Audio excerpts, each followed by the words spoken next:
Pakopyahan naman. Pakopyahan naman. Oh, sige na. Uy, dyan na si sir. Pakopyahan niyo muna ako. Wala akong assignment. Pakopya.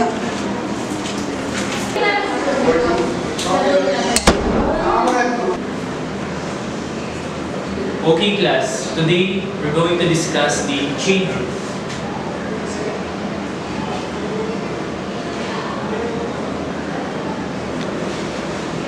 Okay, class. Yung result ng final test mo ay lumabas na. And I'm a bit disappointed kasi ang dami na naman bumagsak. Okay? You got perfect score, Fernando. 45 out of 45. Jericho Sikat, 25.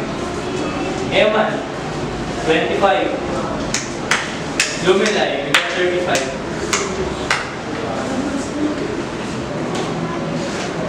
Mr. Al Francis, ano naman nangyari sa'yo? I'm a bit disappointed. You only got 3 out of 45? Final test to, alam mo ba? Mahalaga to? Okay. Class, before we proceed to our lesson for today, tuturuan ko muna kayo ng general rule sa chain rule. Balikan ito yan. The derivative of a function. Ganito muna yung gagawin natin, guys. Bali, kukunin natin yung exponent. Lalagay natin sa left side ng function natin. And kukunin yung full function. And kung ma-recall natin sa past lesson, magma-minus 1 tayo sa exponent. Then, we simply multiply it with the derivative of our function. To give you an example for the function, ganito lang yan. The derivative of a function, example 5x plus 3 to the 4th power. Ganito lang yung gagawin natin. Bali, kukunin natin itong exponent and put to the left side of the function. Then, kokopyahin lang natin to, guys. 5x plus 3. Then, anong gagawin natin sa exponent? Mag-minus 1 lang tayo. Then, i-multiply natin sa derivative ng full function. Then, 5. Dahil makacancel yung 3 sa derivative.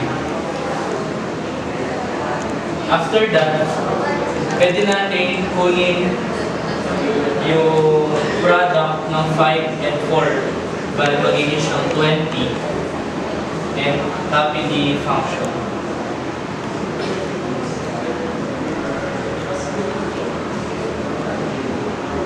At dahil nga na minus na yung exponent ng 1, 3 na lang siya or 2. And this is the final answer. Did you get it, class?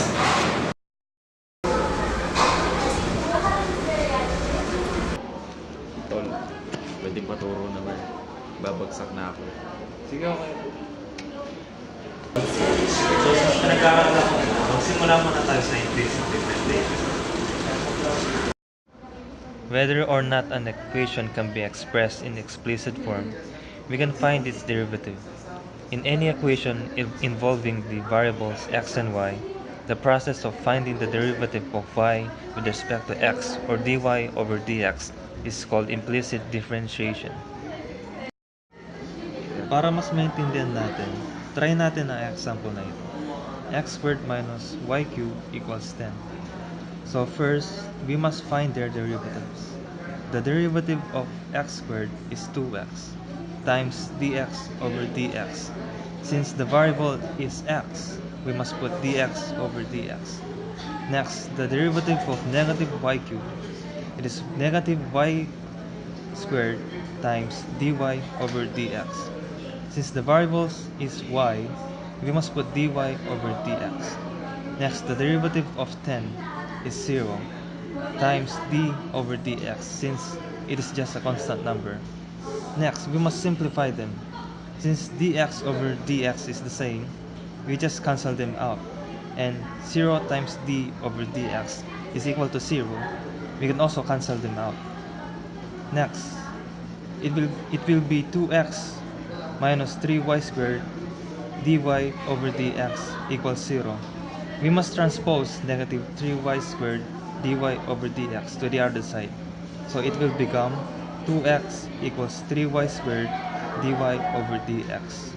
Next, we must divide them all by 3y squared in order to isolate dy over dx. So it will be 2x over 3y squared equals 3y squared over 3y squared dy over dx. And this is going to be our final answer. dy over dx is equal to 2x over 3y squared.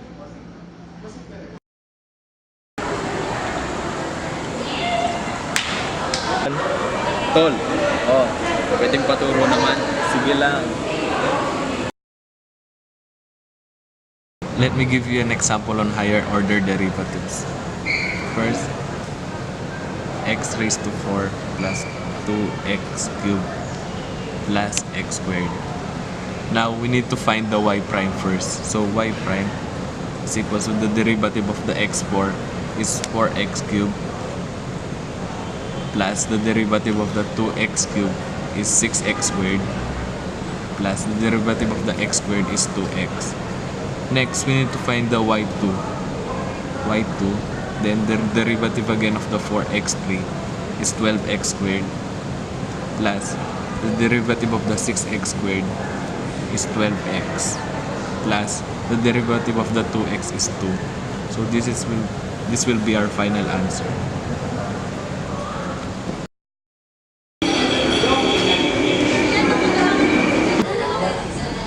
Tol, pwedeng paturo naman. Sige, tol. Walang problema. Related rates, ha? Sige, tol.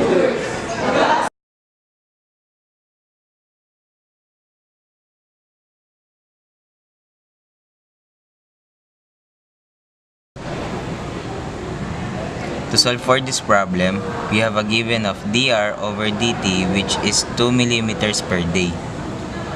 It means that gaano kabilis magbago yung radius in a given time. Next is dA over dt yung hinahanap. Gaano kabilis magbago yung area in a given time kapag yung radius mo is 10 millimeters. Para ma-solve natin yung problem, gagamitin natin yung area of a sphere na formula. A is equals to 4 pi r squared.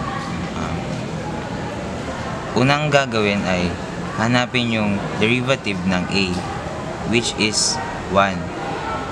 Multiply d over dt. Ano yung ginamit na variable? A. Kaya ilalagay natin yung A dito. Equals to, gagamitin natin yung constant rule.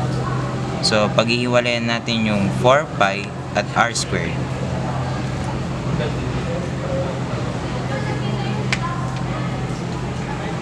Tapos, hanapin natin yung derivative ng r squared, which is 2r.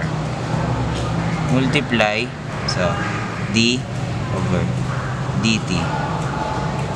Lalagay natin yung variable na r dito dahil yun yung ginamit na variable para mahanap yung derivatives. So, next, multiply. So, dA over dt is equals to 4 pi then 2. Ano yung R natin? 10 millimeters. So, 10 times 2. Dahil yung dr over dt is equals to 2 siya. So, next, pag times natin yung 2, 10, at saka 2. So, 40. Then, pag times natin yung 4 and 40, so yung final answer natin is 160 by millimeters squared over a day.